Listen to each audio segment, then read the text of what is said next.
Good evening. My name is Katie Delmay, and I am the curator here at the Frist Center who was in charge of the exhibition we're celebrating tonight, 30 Americans, which you have probably seen by now that it's a very dynamic and thought-provoking show. I'm delighted to welcome you to this special talk with one of the leading artists in the show, Willis Thomas. Indeed, his work has already generated multiple meaningful conversations that I've had, at least, going through the galleries in the 2 short weeks that the show has been open. As you likely know, 30 Americans is composed of roughly 70 objects created by some of the most important African-American artists of the last 30 years, from well-known figures such as Robert Colescott, Jean-Michel Basquiat, Kara Walker, and Carrie Mae Weems, to rising younger stars like Rashid Johnson, Kehinde Wiley, Shanique Smith, Mickalene Thomas, and our speaker tonight.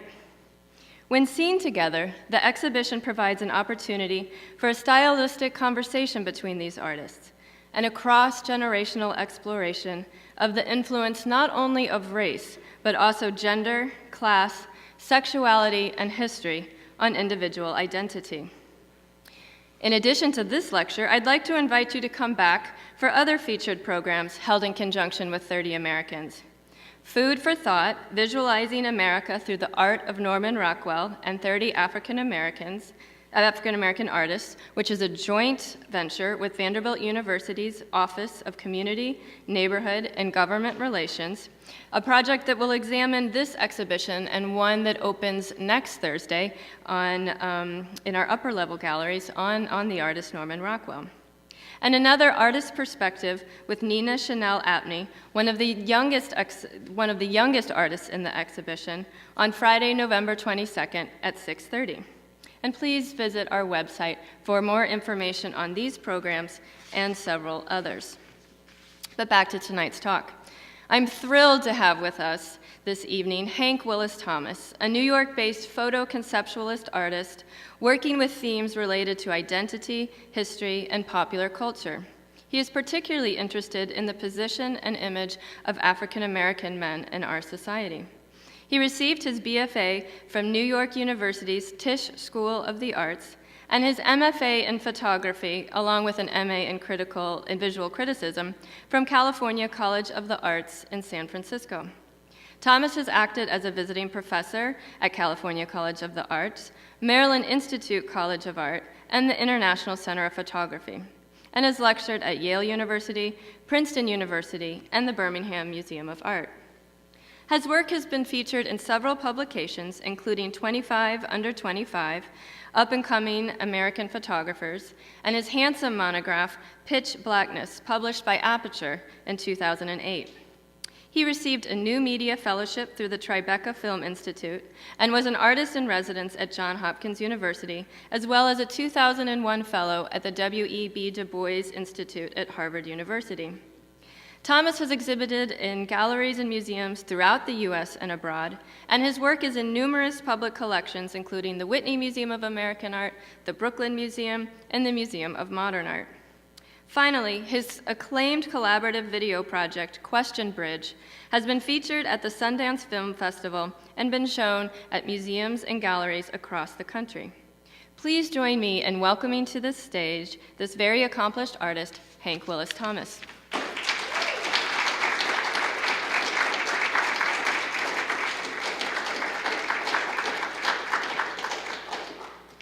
Hi, everybody. Hi.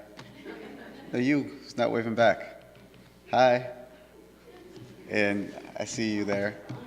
It's always really important for me to make a personal connection with whoever I'm speaking to, even if it's a large group of people, because a lot of my work is personal, and it's also strange as an artist to be. You make work kind of in your own mind, and then people hear it, what you have to say about it. And it's hard to not feel narcissistic, and I don't think that's why we do what we do. But I say that to say I'm going to talk about myself for the next hour, so get used to it. I also am really conscious of where I am and kind of what I speak about and who I'm speaking to. I always kind of last minute change my talk right beforehand, so I'm actually changing it right now. But I did want to show you guys a piece that I did, since this is one of the few talks. I guess I did a talk in Kentucky. I'm doing one in Birmingham later this year. But I don't get to talk in the South very often. I spoke at TSU, I think in 2009 or 10, with my friend Jessica Ingram, whose mother is here tonight. But I have always, anybody watch The Dukes of Hazzard? I actually really love that show. And I remember, having the General Lee car, that I played with as a child, with totally devoid of any, I was totally unaware of any irony of, a young African-American kid, like, loving, playing with this car with, the rebel flag on it and kind of what that might have meant to previous generations. And I've always kind of struggled with these kind of the contention about, where the flag is hanging, what it means then, what it means now, but also because it felt like it was a part of me. But also, I've also been very aware, because a lot of my work is, speaks from an African-American perspective or about issues related to African-American history and culture, that I've had people talk about my work and feel like, well, they'd say things like, well, I'm white, so I can't really talk about this, and you'll see other things. And I always felt it was interesting, like, who has the right to talk about what? As a male, I felt challenged to talk about things that related to the female body and things like that. But my cousin pointed out to this thing kind of in Chicago that she talks about as this black righteous space, which is like a space of kind of earnestness and genuineness that comes out of kind of an African-American and Afro-Caribbean oratory legacy. And so I did this piece called Black Righteous Space, where I used the flag and these speeches to kind of activate the what I was designating as the space. So I'm going to show you an example of that, and in order to do that, I'm going to turn mirroring on, which always frightens me because my desktop is always a mess. And then I'm going to press play here. And I come here tonight and plead with you. No. Believe in yourself and believe that you're somebody. As I said to a group last night, nobody else can do this for us. No document can do this for us. Of course, the first time no I Lincolnian Emancipation Proclamation can do this for us. No Kennysonian or Johnsonian Civil Rights Bill can do this for us.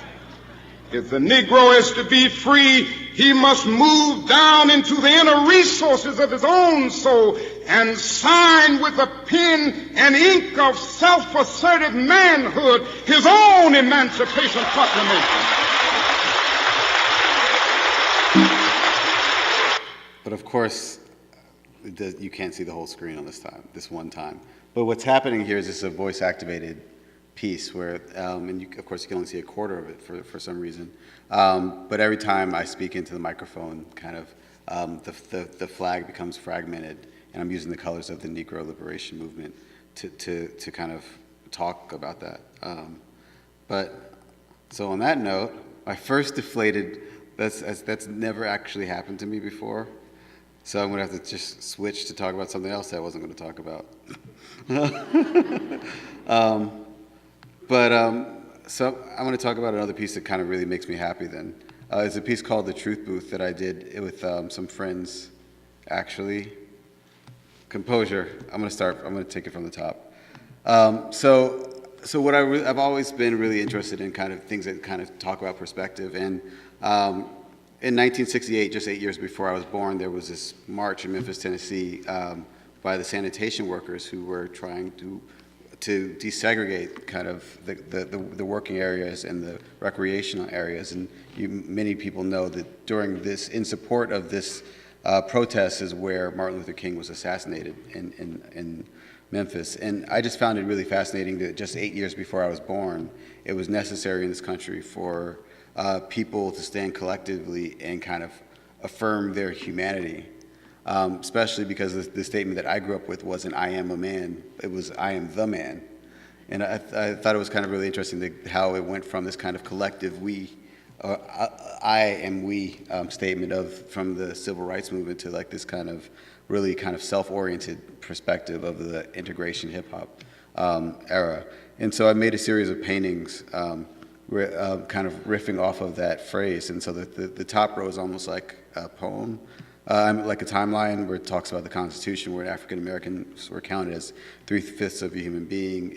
And then, am I a man? Think about, am I a man and a brother? I'm a man. It ends with kind of, ain't I a woman? And I am a woman, thinking about kind of women's movements. But then the last line I think of as a poem, where it says, I'm the man, who's the man? You the man, what a man? I am man, I am human, I am many, I am a man. Because I felt like perhaps rather than kind of validating myself on anyone else's kind of value system of what is worthy, that perhaps the greatest gift that any of us are given is our consciousness. And this kind of multitude of perspectives is what I've always been really interested in exploring in my work. And also thinking about kind of how race kind of clouds everything that I see in the United States. And there's this quote by Carl Hancock Rux in a book called Everything But the Burden, where he says, there's something called black in America, and there's something called white in America, and I know them when I see them, but I will forever be unable to explain the meaning of them because they're not real, even though they have a very real place in my daily way of seeing, a fundamental relationship to my ever-evolving understanding of history, and a critical place in my relationship to humanity. I sometimes say if I could ever plagiarize an artist statement, this would be it. Because it's really kind of fascinating how, as I've traveled all over the world, recognizing that there's a very unique way that we talk about race and identity in the United States that doesn't always transfer, especially when you consider that most people in the world aren't black or white, they're Asian. So this binary actually it actually becomes less and less relevant as we grow in this country. But then also when you look at images from popular culture, you see these kind of interesting convergences. This is an ad for American Apparel, yet another one. But I also am really interested in archival images. And how many people know who this is? He was at one time the probably most well-known African-American performer in the 20th century. Who is it? It's Burt Williams. And what I found so fascinating about the way that Burt Williams is represented here, which I presume is how he wanted to be represented when he was not performing, and the way that he was kind of celebrated as an American hero or artist. And I think there's this kind of really fascinating way in which he became popular for his performance of Blackness on stage and how he chose to perform Blackness in his real life. And Blackness is this thing that's performed, but also I've always struggled with the idea of Blackness, particularly because, African Americans didn't come up with black people, Blackness was created as a cultural construct to actually, by Europeans with a commercial interest in dehumanizing us. And all of these kind of stereotypes have pervaded throughout the years and challenge many of us today. But one of the ones that I kind of we've held on to kind of very proudly was this idea of this physical prowess. And this was the status quo when I was growing up, where it was like, there was this thing called the Great White Hope, and there was a black man who was a king of the ring in almost all physical activities, and there was a white man who was basically the king of everything else.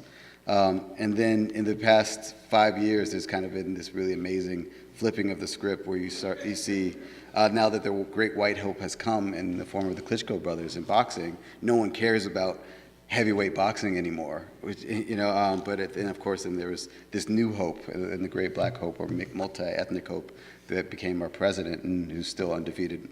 So there's kind of these really interesting things that happen. But also, my work is really heavily influenced by the work of my mother, Deborah Willis, who saw this book, The Sweet Fly Paper of Life, by Langston Hughes and Roy de Carava when she was a child. And it was the first time where she saw images of African Americans represented as she saw them, as kind of real human people, and realized the power of photography. And I grew up under her, obviously, as she became a photographer and an art historian and a curator. And recently I found this research paper of hers from 1973, where it says, I plan to concentrate my research on the following.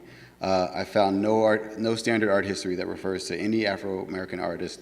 References have led me to more references, which are scanty.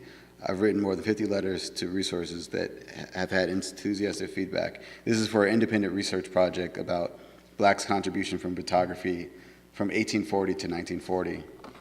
And this project became her first book of now dozens, and she's gone on to win a MacArthur and a Guggenheim and all of these things. And I thought it was so interesting that this was this thing that she just basically created this whole area of history through her own research, and how empowering that was. And so I have kind of very much followed in her footsteps. And I did a piece with her a few years ago called "Sometimes I See Myself in You," because I would go to, like, when I moved back to New York, I would go to parties and it's like 2 o'clock in the morning and people are like, "Oh, your mom just left," and now the party's whack or whatever. Like everywhere I've gone, like my mother was here a few months ago. And so I went to NYU for undergrad, and my mom is now the chair of the photography department that I graduated from. So I like to say that that's the one place where I paved the way for her. But my work is also heavily influenced by my relationship to my cousin, Songa Willis, who was murdered. And these two images to describe our relationship, where it's like 2 o'clock in the morning and I am taking photographs of myself in the ceiling, I guess, and he's like so cool that he falls asleep with his sunglasses on. So the book really kind of explores these issues that I spoke to you about, kind of this idea of pitching blackness, which is this thing in advertising that's often pitched as a way to cash in on ideas, and then pitch blackness, which is the feeling of loss that I felt when my cousin was murdered. But also, I say, pitch blackness, off whiteness, coffee is the color of my skin, because I do think these binaries are challenging. But thinking about kind of blackness in advertising, and this image is one of the images that I remember the first time I saw this image, and I argue that this is probably one of the most heroic representations of an African-American male of ever. And it's became so heroic and iconic that it kind of has sparked a multi-billion-dollar industry. And there was an article in the Sports Illustrated talking about Michael Jordan's celebrity by Stanley Crouch, and he says, in 1960s, if a white girl in the suburbs had posters of a Negro that dark on the wall, there would have been hell to pay. Today, that kind of racial paranoia is not true in the country now. Today you have girls who are Michael Jordan fanatics and their parents don't care. And I thought that was kind of a really interesting observation. And so I kind of was also thinking about logos as our generation's hieroglyphs. So I actually took that quote kind of literally and created this piece called Hang Time Circa 1923, thinking about how someone of his stature might have been treated at a different period of time.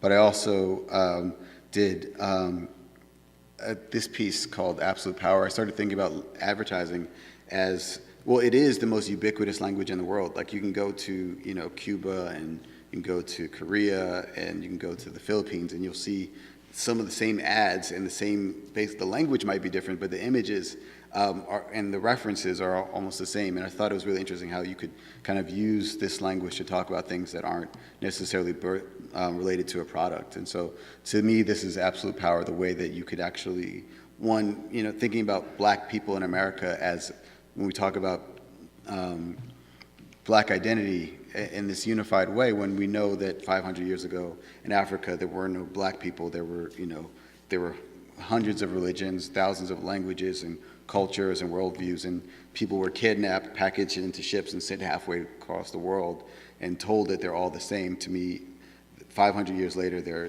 descendants are still trying to figure out who they are. To me, that's absolute power. Like the fact that we define ourselves based off of a mythology, not only African Americans, everyone, and in this country especially. And I wanted to kind of comment on that. And I also started to think about branding and how slaves were branded as a sign of ownership. But today, so many of us brand ourselves. Like I'm branded by the logo on my laptop as I speak to you. And we live in this age of a branded consciousness. The kind of cars we drive, the shoes we wear, the bags we carry seem to say something about who we are and what we want to project to the world. And I'm really fascinated about how limited our opportunities for kind of expression become as we become more corporately kind of comfortable with identifying ourselves. But this is an image called Basketball and Chain. It's about how for so many young African-American men, the idea of ascending is chained through succeeding and ascending through sports and entertainment. It's one of the works that's in the gallery. But I was also thinking about lynching, as I mentioned earlier, and the society of the spectacle, and how these were these public events where, you know, people would crowd around to watch these African-American people primarily hanging from these trees. And I started thinking about, for some reason, the slam dunk, and how, especially in the 80s and 90s, like, it was really popular to be hanging from the rim. It occurred to me that it was probably not that far-fetched to think that someone in the NBA was related to someone who was lynched, and how there's these other kind of references in these black bodies that kind of could be kind of spoken about, because that's a part of our cultural history that's not that old, that's very forgotten. But I also thought that maybe it would be interesting to have the noose become the object, or the subject, or the goal. And so I had these basketball players play a game of basketball where the noose was kind of the place of the net. So they were like dominating that. And also thinking about the NCAA and sharecropping, and how so many of the fields around here that are now football fields could have been cotton, tobacco, and sugar cane fields, and how the labor of these sharecroppers and descendants of slaves could be comparable to the labor of their descendants, who are, like, again, fueling a multi-billion-dollar industry for free in college sports, and kind of perhaps, you know, in this similar position on the same field. And I really was kind of interested in talking about that in Basketball and Chain, kind of thinking about, again, people being stuck in a way of how they can see paths towards freedom. I also was really thinking about credit cards as a form of indentured servitude, because I didn't actually have to pay my own credit cards until I graduated college. And I was like, wait, even if I get to pay it off, I still have to pay it. And so I actually had this Chase MasterCard, and it was like kind of like this weird irony where I started like, well, who's the master? But I also made an Afro-American Express card and thinking about kind of that relationship to commerce. I went to Goree Island, and this is the door of no return. I use the language again of the absolute ad. So this is absolute no return, the door of no return in Goree, in Senegal. But also thinking about homicide and the homicide rates of African American men, especially in our country, and thinking about death being absolute. I also revisited a photograph I took at my cousin's funeral, where you see it says, three-piece suit, $250, gold chain, $400, picking the perfect casket for your son, priceless. This piece came out of like me actually being in the funeral home with my family, and it's like we have a 27-year-old, cadaver, really in front of us, and we're talking about, what kind of suit he's going to wear, and does he have new socks, and then there's like the $2,000 casket and the $5,000 casket and the $7,000 casket. And I realized even in mourning, we're still being marketed to. So it's like if you buy the $2,000 casket, that means you didn't love them enough or couldn't afford to love them enough. And if you buy the $7,000 casket, that means you really love them. And there's this kind of really impossible decision for me to watch my older family members make. And I knew either way, we didn't have the money, so it was going to go on credit card. And so I was thinking about that, again, those priceless ads that are really like cute and, and warming of your heart, but thinking about these other ways in which this language could be referenced. And so I was showed it not only in frame, but as an installation and gallery. I showed it outside Yerba Buena Center for the Arts in San Francisco, and at the Birmingham Museum of Art. And when I showed it at the Birmingham Museum of Art, there was a different response. Janet, David, and Rick, turn proud this to be the slide most down? watched local newscasts in Alabama. Fox 6 News, the most powerful name in local news. Fox 6 News reporter Melanie Posey takes a look at it. She joins us live from the museum tonight. Melanie? Well, Janet and Devin, here is the picture that we're talking about. You can see the MasterCard logo and you see the MasterCard slogan, so you think it's a MasterCard ad, right? Wrong. What it is doing is creating a lot of dialogue, and those here at the museum say that is exactly what it was designed to do. The picture hangs boldly on the back of the Birmingham Museum of Art, an African-American family grieving at a funeral. The caption, a spinoff of the MasterCard advertising campaign. Three-piece suit, $250. Gold chain, $400. 9mm pistol, $79. Bullet, 60 cents. Picking the perfect casket for your son, priceless. To the unknowing eye, it brings a strong response. Yeah, that's offensive to me too, because it seems like it's stereotypical that people are just tagging the black community with the things that we use, the things that we buy, things that we flaunt. And I'm not black, but I would think that it would be offensive to black people. I think when someone walks off the street, they're wondering, is it an ad? If not, why is it up here? What is it? What's the point? Why does MasterCard have their name on it? This is not an ad. It's contemporary art on display at the Birmingham Museum of Art. The artist, a young black man by the name of Hank Willis Thomas. The picture taken at his own cousin's funeral after he was killed during a robbery. He wanted to get at the grief his family was feeling and the frustration with this sort of cycle of violence that's sort of afflicting the country. I think he's using the term priceless here, not in a satiric way, but to suggest that life is the most priceless thing of all.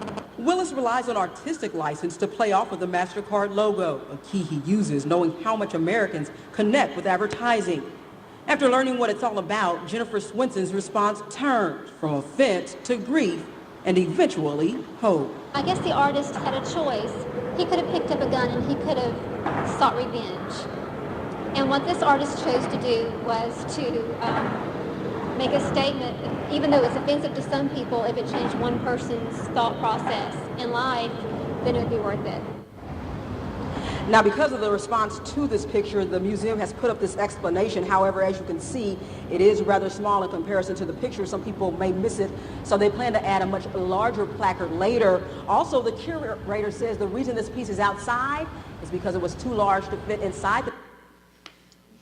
So I always just find that so fascinating because, you know, that work was created out of such a really personal place and never really intended to show it as art, actually. And then when I actually started having opportunities to show it as art, you know, I talked to my family and we did present it.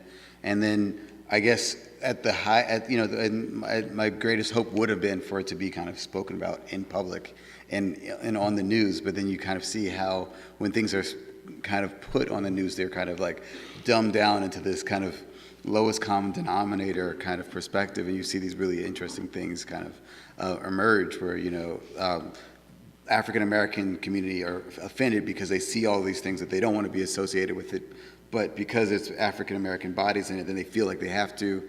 And then, you know, the woman who's like, I'm not black, but I could see, you know, like I could see how it could be offensive for the other team. You know, it's like, you know, so it does, and then they're like, well, it's not an ad, so, you know, it's art, and art is supposed to be provocative, you know, and it's made by a young black man, so it couldn't be racist. It was at his own cousin's funeral, so it couldn't be insensitive. You know, there's all of these kind of validators that I thought were really kind of interestingly revealed in that argument. And then, of course, the part at the end where she says, you know, the artist had a choice. He could have, like, killed somebody or made art. And I'm like, wow, I think I made the right decision, you know? It's like, woo, that was a close one. So, I mean, and that's what I'm really kind of hoping that some of the work does is try to create some level of critical thinking, but hopefully beyond the either or perspective. But looking in these either or, these are real ads that I came across. They were, does anybody know what these ads are for? Anybody? How can you tell it's a Reebok ad? It's so basically you can see 3 letters and a logo, and all of a sudden you can see a full word. And so what's it an ad for? Shoes? I don't see any shoes in this ad. Anything else? The hat? No. shirt, and it says G Unit on it. So like, what's really for sale here? We have to be asked. And I think we've reached a point actually in advertising where you don't have to have the name of the product, you don't have to have the product in the ad, you can just put a sign in somebody's face and all of a sudden it becomes an ad. And it even says, I am what I am, and I guess it's 50 Cent, and he's like, there's no, where I come from, there's no plan B, so take advantage of today, tomorrow's not promised, so I guess you commit crimes. So he's, so you might know him as a huge successful businessman and performer, but at the end of the day, he's just a criminal. I thought that was interesting and maybe a little bit problematic from a racial perspective. So I went online and saw what else they had up at the same time, and they had Andy Roddick, and he just happened to be, I guess a champion, but he was kind of embarrassed about it.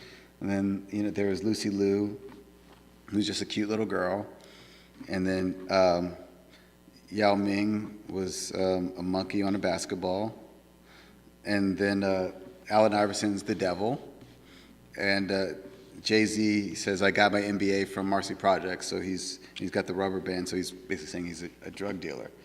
And I was like, wow, African-American men are like, what, 5% of the population, but they're represented 4 times in this first iteration of this campaign. And okay, we have one African-American, one guy is a criminal. The only white guy is a champion, which is the white male's burden. Then the Asian American woman is just like this kind of docile, innocent, cute little being. And then like the Chinese giant is something we clearly don't know what to do with. It's like, okay, like a yin yang on a basketball, and then like the monkey because he must be born the year of the monkey, and then the other black guy is a devil, and the other one is a drug dealer. And I'm like, what messages are we sending out to society about kind of even the African American men, as far like how not only do African American men see each other, but how do other people relate to kind of roles of each other, but also African American men, when these are the messages that we're putting out. And this is a shoe ad that doesn't have any shoes in it. And so that, and then someone gave me this ad, which was an ad for a 2001 Toyota RAV4, and I thought that was pretty interesting. And they were like, you should do something with this. And I was like, I don't know what to do with this. And so after 4 years of thinking about it, the only thing I could think to do was this. And I realized the last thing you would think this would be an ad for is Japanese cars. And so I started to wonder about other ads, and if you remove the logos from ads, what's behind there? And I realized that a lot of what we deduce in advertising advertising is a form of social conditioning and a form of brainwashing. That if we see a symbol like a Coke and a person smiling 3 times, we're like, well, Coca-Cola makes this person happy, so it will make me happy. I mean, we're pretty simple, and I'm like, wow, is it really that? When you look at ads naked, is it really that obvious? Like, and what is this an ad for? It's an ad for pants. And the text from 1969 said, Slack Power, the anti-establishment post-grad slacks by his. And it's like, in the small text, it's like, our post-grad slacks have soul and a mighty melody of plaids, stripes, and checks and solids. It's like, wow. So as early as 1969, Madison Avenue had figured out how to appropriate, the Black Power movement, for this to sell what look like golf pants to like the educated revolutionary. And I think what I find so interesting about ads, especially then, but even now, that the majority of people who are making these ads are not African Americans. They're actually, so to think about all of these kind of white men on Madison Avenue making images for African Americans to consume and create their identity. So I created this series called Unbranded Reflections in Black by Corporate America from 1968 to 2008. And it's I took 2 ads for every year from that period and tried to basically track Blackness in the corporate mind over the course of these years to see kind of what's really being sold. So this is an ad from 1978. What do you guys think this is an ad for? Pancakes. Is everybody wrong? Okay, well, and you recognize that's Joe Frazier, heavyweight boxing champion of the world. He says, you think you can get me to eat my flapjacks without my blue bonnet? Try me. So it's actually an ad for the margarine. But immediately we go to, Aunt Jemima. We think about, I think we see the black person in the blue bonnet. We think of the mammy figure.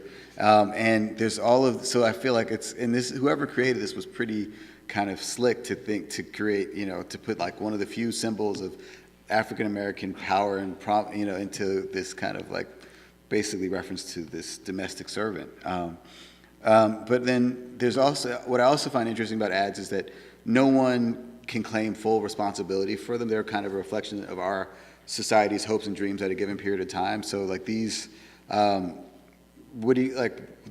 we are somewhat implicated. So this was an ad I found in Ebony magazine in 2005. And what do you guys think this is an ad for? Anybody? No, everyone's like, I know this trick. It's actually an ad for kitty litter. And you can ask yourself, well, how did this ad find its way in Ebony magazine? And I could just imagine somebody in the boardroom, like, well, how do we get black people to buy our kitty litter? Well, black people like watermelon. And what would make watermelon more civilized, but if all the seeds were in one place, you could just scoop them away, just like our kitty litter. And it does make me wonder, like, if it was like a black person who was pitching it, and then somebody who was white and was like, maybe that's kind of racist. And like, well, the guy's like, I'm black, I like watermelon, it's fine, because it does become much more complicated because we've already been trained to know what the other wants, and so we have to give them that. And so, but there's also these ads that I found that were really kind of a sign of the time. Like, so this is an ad from 1977 that couldn't have existed in 1967, where you have a black man and a white man at the lunch counter together, but now the white man's looking longingly at the black man's dark meat, so there's this other kind of reference to like, sexuality and the Black Power movement and the Black exploitation era and how those kind of affected the mindsets of popular culture. Also, they're eating ham and sloppy joes with milk. I thought that was weird. Or this is an ad from 1987 where it's an ad for Salem cigarettes. And I guess the best way to smoke a cigarette is if you put it right in front of a fan and let the smoke rise up and blow right back into your face. The text said the refreshest, because that's how you get the full refreshing feeling of smoking a cigarette. And then there's these ads where from 1979 where these people just happen to be black. And we know it's ad for McDonald's, we can tell, but I see where race is an issue, you see gender roles fall into play. So the men play as the women watch, and the woman on the left is like feeding this guy this burger, but if you see at his right hand, he's got his own burger down there. So you can almost imagine the photographer being like, okay, you need something to do, feed him, to complete the thing. And I had these two rules because appropriating images is akin to stealing, and my mom was like, that's not cool. But I was like, but I don't know how to talk about this work in other ways. So I couldn't use any images that I wish I took, and I couldn't sell any images that I knew the name of the photographer. That was my own arbitrary rule for stealing. We have to make them sometimes. But also, who owns these images anyway was my bigger question.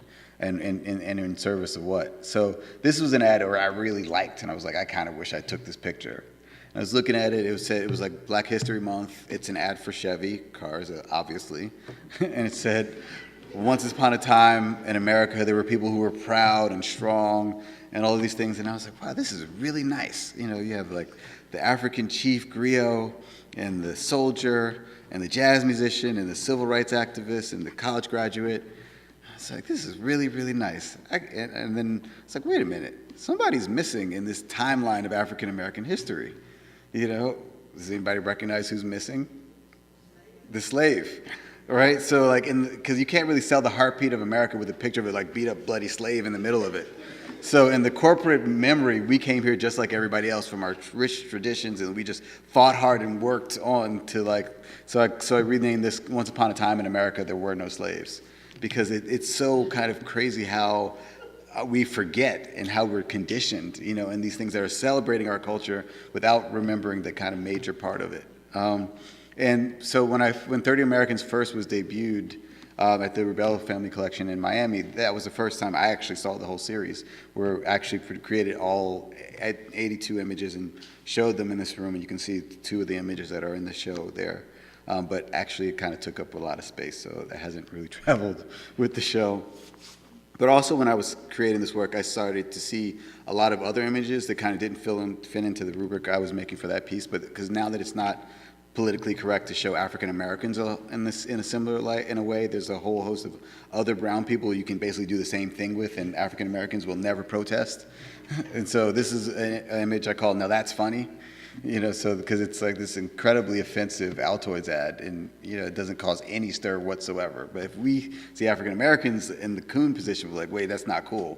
And so it's really kind of fascinating how it's so easy to laugh at the next, but also the way that history repeats itself with these 2 images that were taken 70 years apart. The one on the left for fertilizer, the one on the right for a fair trade tea company, where like we want to imagine that someone is like really happy to be like out in the hot sun with a basket strapped to their head, picking some leaves, because they're getting like, an extra $1 or so a day, rather than, fulfilling their own dreams in society. So and the text at the bottom is from the ad on the left, and says, it didn't just grow by itself, because in a way, we're the fertilizers of these kind of really, problematic ideas of like, of course, as long as it's not me or my people, it's okay.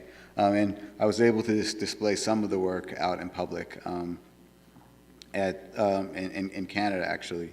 And so now now that I got through that, because I really cut out a lot of stuff. That's just up to 2008. So I'm sorry I'm not, but I really wanted to show you guys some other stuff, but I really wanted to give you some background.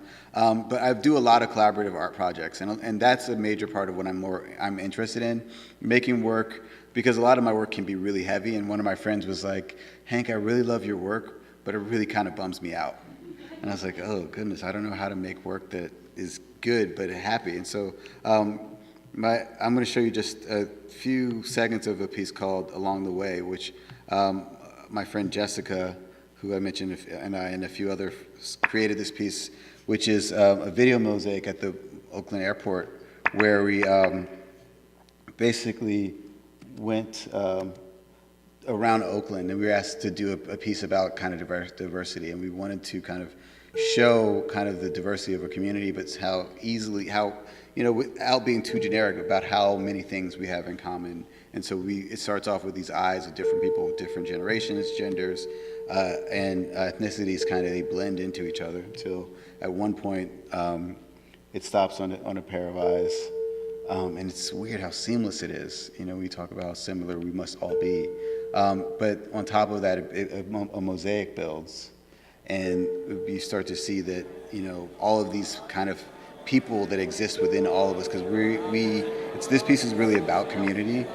And it's about how like kind of all of the community isn't just the people who look like us or think like us, but the people whose lives are affected, by us in ways that we don't even think about, from the shops we go to, or the schools we go to, or the people who we hold the door for.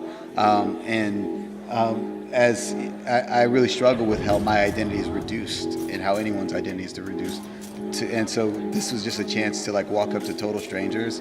We'd ask them to like stare into the camera for 30 seconds, because we don't have the right in our society to like stare at people. But if you look at anybody long enough, I think they're beautiful.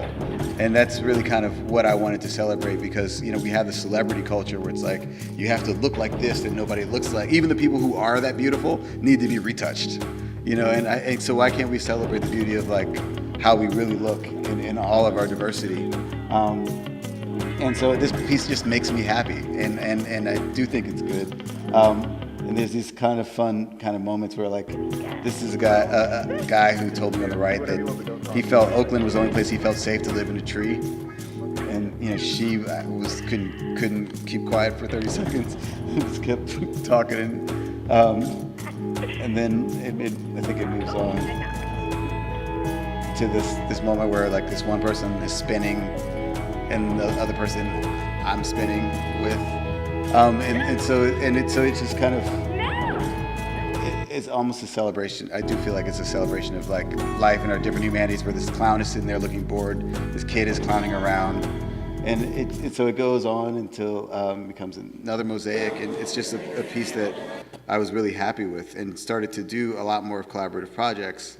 And like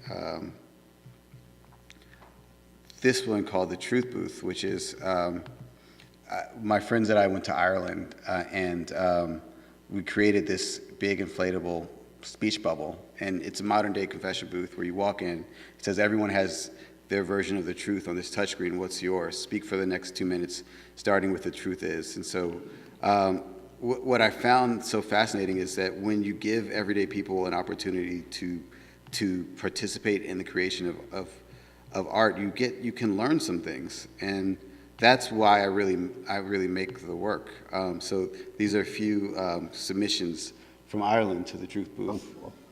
The truth is it's not to be discovered because it was there before we were born. It hid itself when we were born, and it only comes out again once we are dead. I'm nearly dead, so the truth will shortly emerge. Truth is I love animals!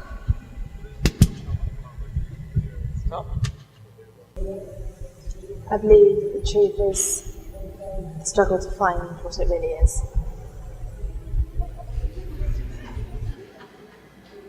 The truth is really small, it's very hard to see, but if you look really, really close, you will find the truth, and it's all around. Thank you.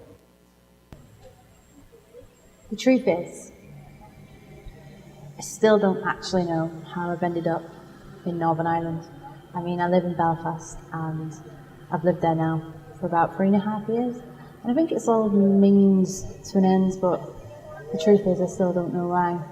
I also think the truth is, on a bigger level, that kind of really intense gut feeling that you feel inside your stomach when you're trying to make a decision. Whether it's pure instinct and happy emotion, or it's a really hollow, achy feeling, the truth is, whatever that feeling is right inside, in between your breastbones, that is what the truth really is.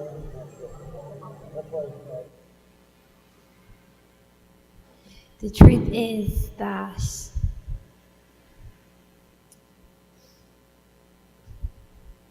I'm really scared of moving away, and I'm missing my family and my boyfriend Mike very much. But I know that the real truth is that it's going to work out, because I'm a positive person. It is true that I have got a girlfriend that is named Rian, and it is true that my favorite animal is a dolphin, okay? And that's all I wanted to say. The truth is, Molly, you're a bitch. The truth is that I want to be an actor, a dancer, a singer, but I'm not sure how to get into the business. I've joined Trading Faces, and well, I've joined the agency of there, but I'm not sure if I'm going to get into I am in the agency, but I'm not sure if I'm going to get anything out of it. And I just really want to be an actress especially, or maybe a beautician, or a singer maybe, or maybe a dancer, but I'm not sure how to get in. That's the truth. This was an Accident Keen production. I want to say hello to Melody, because she's my little doggy, and all my other pets, and my parents. Peace out. The truth, I believe, is Lego. Lego brings you think small, but believe big. Lego is in all our minds. So the truth is very, very small, but think big. Thank you. Thank you. So I just love how this basically, that little 8 or 9-year-old just kind of blew my mind. He's like, the truth is Legos, and how do you and the fact that each of us has our own truth should speak to the reality of history. How there's so many different variations of it. It doesn't mean the same thing to me as it is to you, and especially when we get in arguments, we find these things out. So we traveled it around Ireland to about 13 places. We actually took it to the U.S., to Washington, D.C., made the cover of the Washington Post, which was on an ironic moment. And then my collaborators actually took it to Afghanistan, actually just this past summer. And this is Bamiyan, which was like this site of a 4th or 5th century statue that was blown up by the Taliban. And there's a contribution that a woman made in Ireland, in Afghanistan, that I just really wanted to share with you all, because it's fascinating to think about kind of someone in that. حقیقت این است که من افتخار میکنم که یک افغانی هستم و به ملیتم خیلی افتخار میکنم، اما تنها مشکل و بزرگترین مشکل ما اینه که هیچ کس در افغانستان تنها افغانی بودن کافی نیست. همه فکر اینن که مقام به دست بیارن، صندلی به دست بیارن و پول ثروت جمع کنن. کسی به فکر جوانان و آینده سازان این کشور نیست. هیچ کس برای ما تلاشی نمیکنه. کسی به فکر تحصیلات و یا به مقام‌های بالا رسیدن ما نیست. کسی به فکر پیشرفت کشور نیست. همه میخوان که ما همینطور عقب مونده بمونیم. کسی نمیخواد که ما پیشرفت کنیم. کسی به فکر ما نیست. کسی برای ما تلاش نمیکنه. کسی نمیخواد که ما در جهان مطرح بشیم. فقط مشکل اونها اینه که مقام به دست بیارن، چوکی به دست بیارن، روی چوکی خود بشینن و تنها پول به دست بیارن. نمیخوان که روی چوکی بشینن تا مشکلی حل کنن. برای امنیت ما کسی فکر نمیکنه. برای آینده بچه‌های این کشور کسی فکر نمیکنه. کسی به فکر طفل‌های این کشور نیست. هر سال طفل‌های زیادی میمیرن بر اثر بیماری‌های زیاد، بر اثر ناامنی، اختطاف، دزدی، غارت. ولی کسی نمیخواد برای این چیزها فکر کنه. That just gives me chills, just to think about kind of the fact that this random strange art piece can kind of create a platform for a young woman of that eloquence and courage to kind of to speak, and that's really, I think, what ultimately the reason I'm interested in making art, not just for me to speak, but to create platforms for other people to speak. And so the last piece I'm going to talk to you about is a piece called Question Bridge Black Males, which is a video installation project that I've done with some other collaborators, where we've traveled the country and we asked African American men to ask and answer each other's questions, because we realized that there hasn't ever been a case in which African American men were talking, like, I don't know what it means to be a black male, and I can't be the expert. So if this becomes basically it's a conversation between 160 African American men. It's a 5-channel video installation, and basically someone asks a question, we'd find someone to answer it, and then we wound up having 5 and 6 answers to any given question, which really spoke to the complexity of like identity. That because when come election time, they say Obama didn't win the white male vote, except for if they had this level of education and they had cared about these issues, and he won the black vote. But it's like, so what can you split this pie in many other ways? And I think the reality is that there's more diversity within any demographic as there is outside of it. And so we're in the process of creating this website, which allows, the goal of this project is to represent and redefine black male identity in America by getting 200,000 African American men to log on and to ask and answer each other's questions. And I just want to show you a trailer from the installation aspect of it. And the installation's been at 20 museums and galleries over the past year and a half, which is pretty fascinating. And so here's the trailer.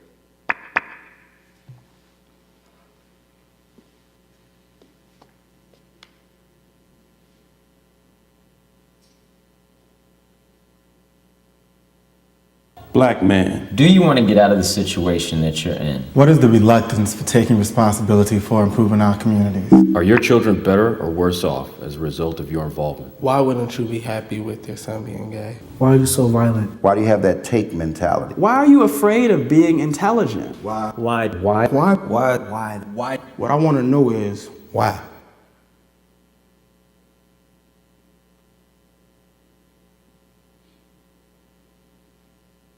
I believe that we've incorporated a lot of things that are unhealthy to us. We are supposed to be tough. I can't let them see no type of sucker. Along with various other stereotypes. The level of mentorship in our community is not as strong as it possibly could be. When I came up, crack was a quick way for a black man to make $1 million. Sometimes I think because we think we're black, we're some other kind of human beings, but we're just like most other human beings.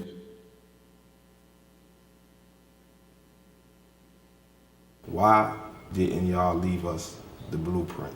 We did leave you a blueprint. We just didn't tell you where it was. That's something that we dropped the ball on. What do you fear? That something will harm my children. I fear success. Am I the only one who has problem eating chicken, watermelon, and bananas in front of white people? I don't know, bro. Y'all niggas crazy. That word, we have to stop using it. I think black people can say nigga anytime they want. How dare you? What right do you have to use this word? A lot of nigga questions for the rapper. What is common to all of us that we can say makes us who we are? This is the easiest question in the world to answer. The thing that we have in common is that we are male and we are black.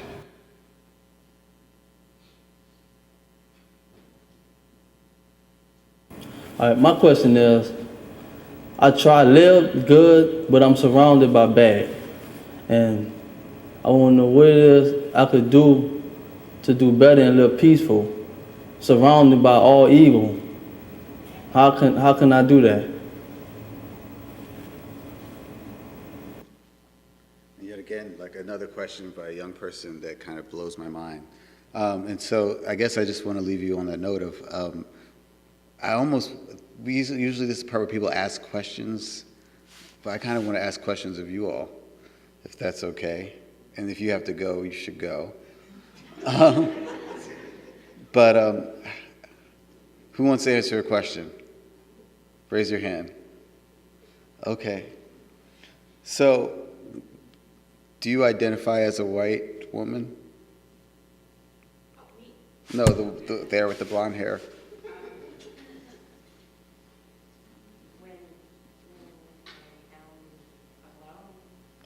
I mean, basically my question is, when did you realize your role, positioning in society, that, if that's how you see yourself? But do you have a moment where you recognize, where that actually occurred to you? So when you had a black son is when you realized it? Do you remember the first time, though? No, I asked because I remember the moment. I was in first grade, and I had a friend who had blonde hair and blue eyes, and I was like, I had a dream that I was him, but I had blonde hair and brown eyes. And I was like, because I'm black, so I want to be black, but I guess I knew I wanted to look like him. And I thought that was and I was 7.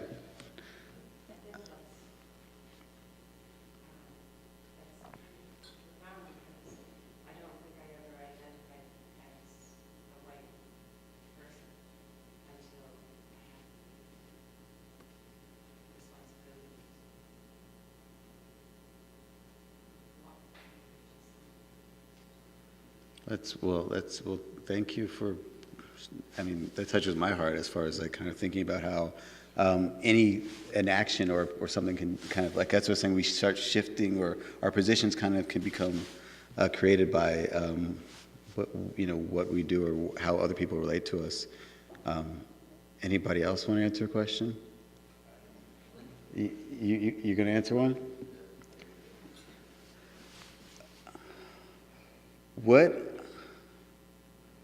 What are you actually most afraid of?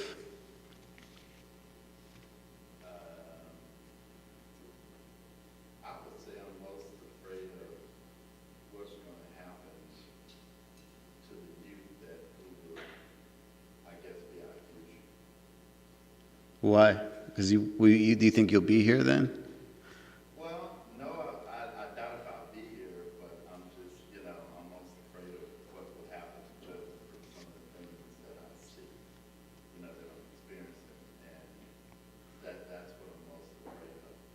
I don't know if that's what you're most afraid of. Because you're saying, like, I'm not going to be around, but I'm scared for them. It's like, woo! Well, I'm afraid of what could possibly happen. I'm saying for you.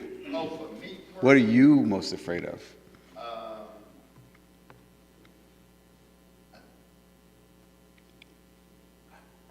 don't know. You're not sure if you want to tell us. I mean, men, what we learned in Question Bridge is a lot of men don't have, we've been socialized to not even conceive of what we're afraid of, because if we show vulnerability, that people will go for it. I guess since you asked that question, I'm most afraid of suffering. I would rather just die than suffer. That's heavy. I appreciate you sharing that with us. And one last question. Okay. Why are you so cute? When you woke up, here's a question that someone asked during Question Bridge that I kind of found fascinating, where they said, he said, when you look up, and this was to a man, but he's like, when you wake up and you look in the mirror, do you see yourself as a man first or a black person first? And and depending upon your answer, who do you feel most, answer that question. Do you feel like when you look in the mirror, do you see a woman or do you see a black person?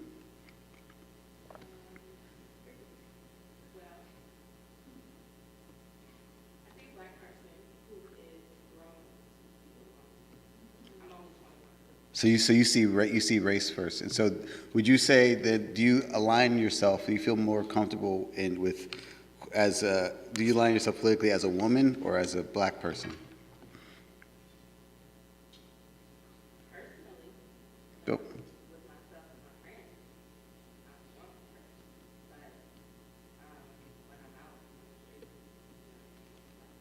Why is that? Why do you feel like you have to make? What is it? What leads you to those decisions?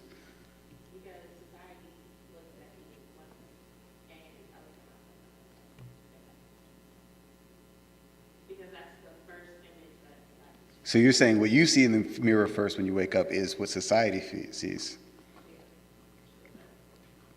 That's really interesting. I hope other people found these people. I really appreciate all of you guys for exposing.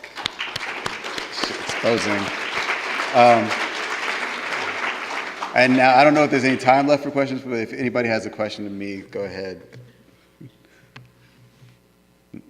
Go ahead.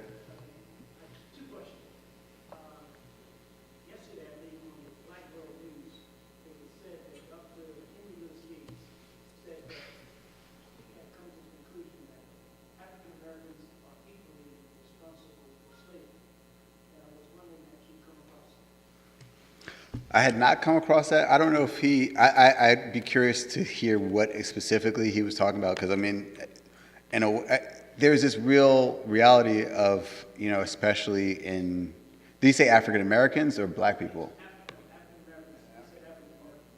Because, and so I wouldn't know. I do think, I always think that, whatever Skip says, he's probably rehearsed it a lot. He's trying to be provocative. I saw 12 Years a Slave last night, and you recognize, watching that movie, how basically the system was created to divide and conquer, and to humiliate. And if there was ever a unity within that could have been created between the slaves, which would have made them superhuman in those contexts, there would have been perhaps more successful slave revolts. But the fact that we couldn't, or they couldn't get a consensus, perhaps was one of the challenges. Or maybe they were just more humane than their masters. I don't know. But if you do get a chance to see that movie, it's heavy and it's real, because it's not uber, gory and dramatic like Django. It's like, this is like a horrible, horrible thing that happened every day to millions of people. And the banality of that is what's scary, not the the excitement.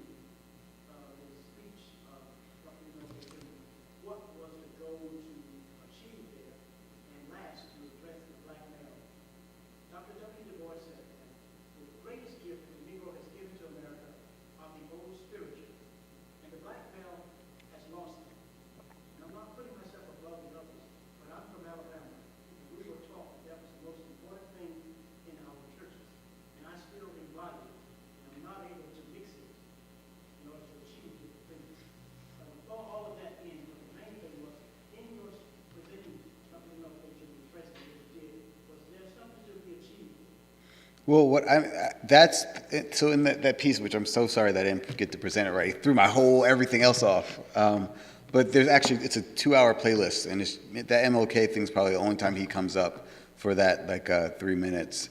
But what I found fascinating about him is how, when he spoke, he left these pregnant pauses, and how with the way he used his voice in the variety of ways to actually get us to emote. And it's deceptively manipulating, and compelling when a person speaks with such passion. But this is also the way that he actually moved millions. And so when you see actually his voice activating this, what I call black righteous space, you start to really see this translation of that, the meaning and the power and the weight of what he says, where it's almost I disagree with you about these Negro spirituals. I mean, there's got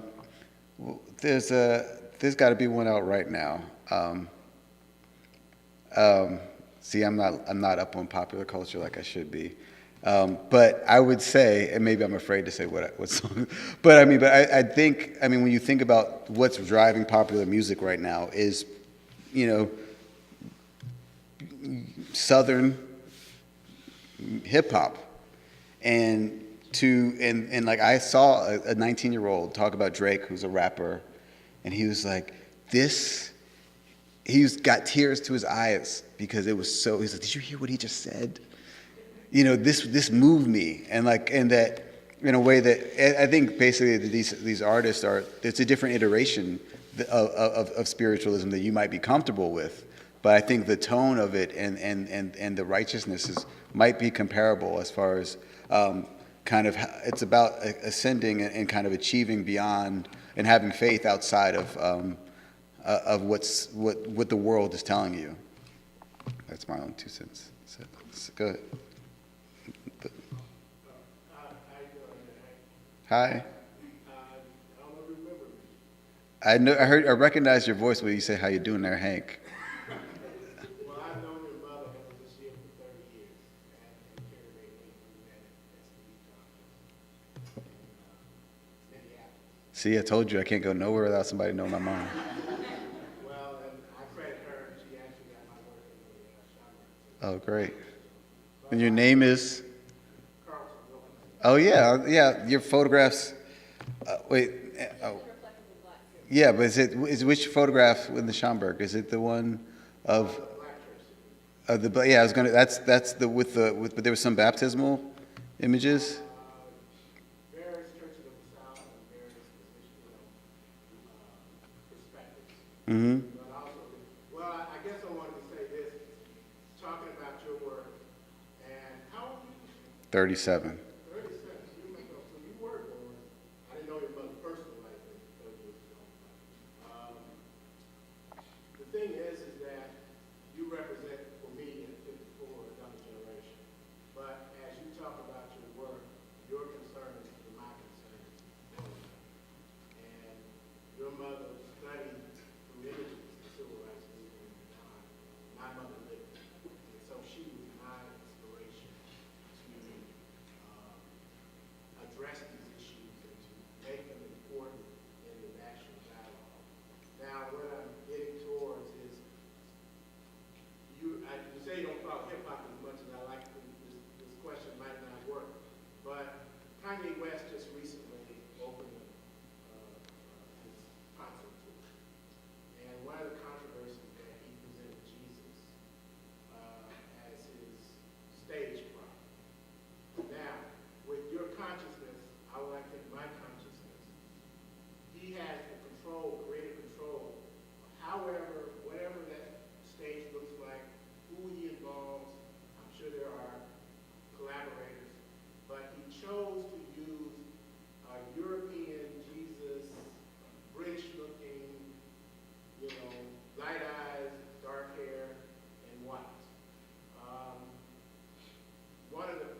I mean, I think Kanye is a performer, so he wants to be entertaining. You know, I mean, but his first track was Jesus. His first crossover major track was Jesus Walk With Me, right? And I don't remember the video, but I think it was a black Jesus in the video, or was it like him or Nas? I can't remember, but I mean, I feel like if you want to listen to him, he's just like a dude who's just trying to make some money. So I mean, it's up to us to give him the stage. If we don't want to, because that's all he does. He makes good beats and says whatever the heck he wants, and people are like, wow, we should give him a lot of money. I'm like, all right. I think he's just a dude who's just making a lot of money. And in America, I don't blame him for that. I mean, I went to Turkey, and I don't know, but I mean, when you look at a lot of Sephardic people, you know, and you go to Iraq, there's a lot of light-skinned people with blue eyes. Well, they're like but they're like a lot of Arab people, especially in Iraq and the Saudi Arabia, that area especially, and who knows if that translated to what's Israel and Lebanon today, had blue eyes and dark brown hair. So maybe it's not a European representation. Maybe it's like just what we would now call Middle East representation that we kind of are conflating. But I don't think it matters what Jesus looked like personally. I think it's maybe that's why representations of other gods are kind of so further from human representations that so you don't get caught up in that. Just one more. As a person who's had the privilege of traveling the world, I know you've been in Paris for some type of fellowship or something. How has that affected your perspective as an African male now that you have seen more than perhaps? Well, what I realized is that we carry, as African Americans, we tend to carry our baggage other places and want other people to have our baggage. And so but also you recognize, so what we see happening with the quote unquote black community here in the US is that, a lot of people who are succeeding are descendants of they're Caribbeans and recent African immigrants. It's because when they come here, they may face the same oppositions, but they don't get caught up in the BS. So when I was in Paris, I didn't really speak the language. So I was I'd go places, I'm like, is that person being racist or are they just being a jerk? I don't know, I'm already here, And I feel like if you don't obey the social codes, you're not limited by them. But we have been conditioned to feel like, oh, well, that's not our people. We're not supposed to go there. So we actually frequently limit ourselves. And I think that's what I've kind of been really kind of interested in that unfortunately, but also fortunately in France, there isn't a black community because there's Cameroonians and there's Senegalese and there's Haitians and Martinicans, and they're like, we ain't the same people, and so really, and there's not in a way that, so each of those cultures navigate differently, and so that's really complicated my understanding of a race. And just one last question by you, sorry.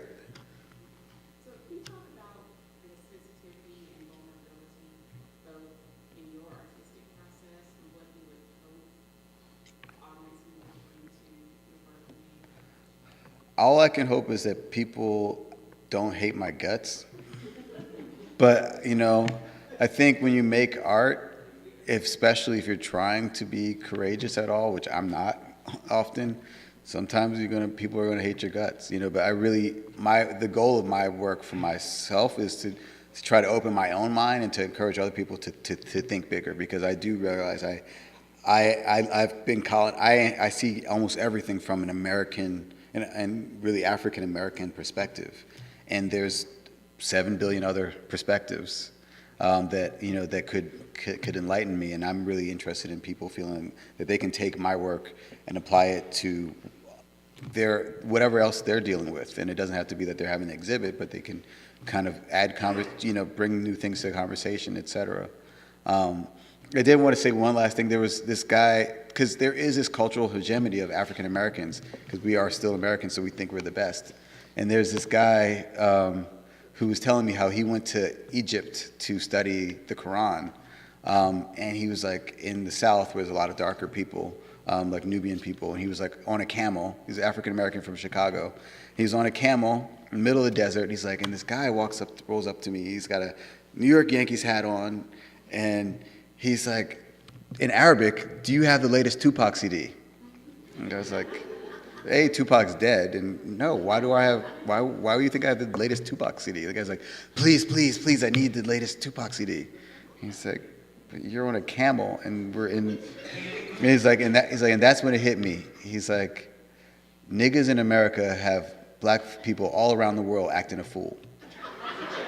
Because of our status and our power to promote whatever we promote, whether it be Kanye or Jay-Z, other people of African descent see us, the descendants of this horrible system, prospering and try to and want to learn from what we got, and we care less and less about what little has been preserved on that side. So, and I think that's so when I think about history, and I think about it as his story because it's been told to us by probably a him who's not. It's not our story. I'm really interested in learning more of our stories. So, but thank you all.